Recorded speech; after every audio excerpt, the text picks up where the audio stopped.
As a new measure to become a more safer school, Coastal Carolina has installed these emergency call boxes all throughout campus. With the click of this button, students and faculty are able to talk to a respondent when they're in immediate danger.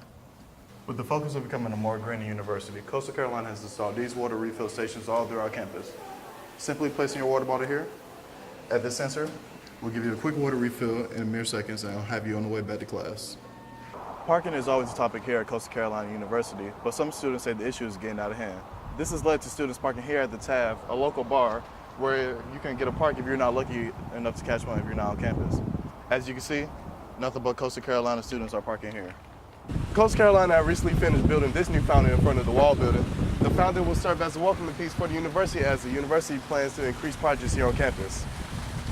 With the flu spreading like wildfire, Coastal Carolina is making sure their students stay safe during this epidemic. After seeing over 200 plus students this past weekend, Coastal Carolina has been giving out flu kits that comes with a thermometer, flu mask, and ibuprofen, so make sure you get them. Coastal Carolina students have much to look forward to this upcoming football season as Phase 2 of Brooks Stadium additions is underway.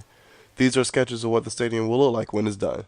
The new renovations will see the west side getting more seating to accommodate a total of 20,000 fans on game day, along with a new luxury suite, concessions area, and a new family gate near Highway 544, complete with a Chauncey statue to greet fans as they arrive.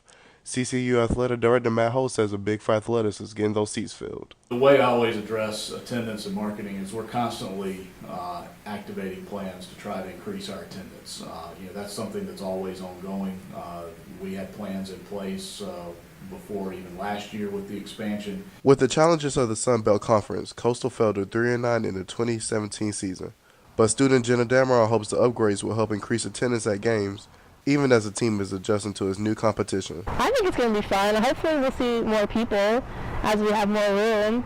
So right now, attendance isn't as good as it could be. Hogue says the athletic department has been preparing year-round, figuring out new marketing techniques to draw in bigger crowds for Coastal games. We have to have really a continual effort to market and to try to get folks to games, whether that's internally marketing to students, faculty, staff, or whether that's obviously trying to capitalize on our market outside the university. The stadium expansion is set to finish in 2019. In Conway, Neandre Emerson, CCU News. Students say finding parking has become increasingly difficult, especially for those who had to commute to campus.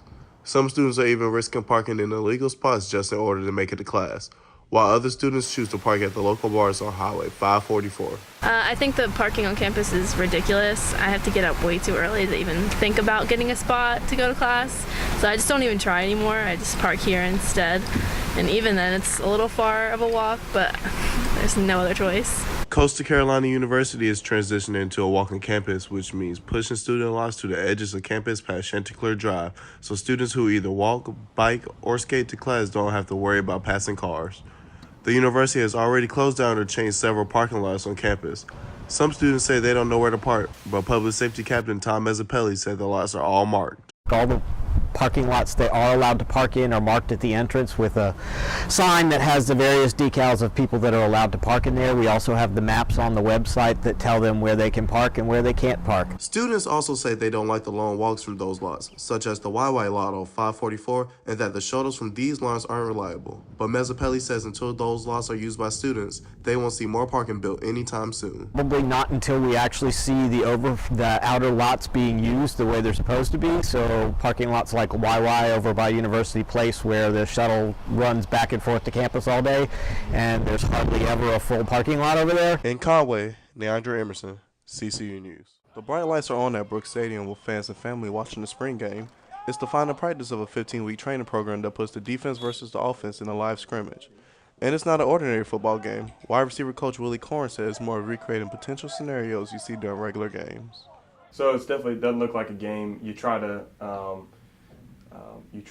recreate all the situations that you would see on game day. Like we do kickoff return, but it's not against an actual defense. A lot of the special team stuff was against air because we don't want any big collisions. Players say it's a fun atmosphere and experience to go and compete against each other. But defensive back Jonathan Smith says for him, it's also about preparation. The purpose of the spring game is like the 15 weeks that we get to prepare, like to work on new things, new techniques, and new plays, and getting to know the new players that coming in off walk-ons. The coaches are able to put the players under the bright lights and film them competing against their teammates. And from it, coaches can get a peek of new techniques and strategies they can use in the upcoming season. I'm here in the film room for the Coastal Carolina football team. This is where players and coaches come to evaluate previous game tape to look at upcoming strategies for upcoming games.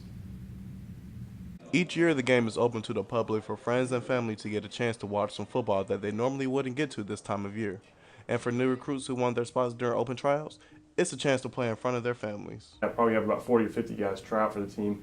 We usually keep about 10 to 12, so it's an opportunity for them to, some of those guys end up making the team, some of them don't, but it's an opportunity for them to put on the uniform, go out there and compete, and get an opportunity to go out there in the teal and black and show people what they can do. In Conway, Neandra Emerson, CCU News.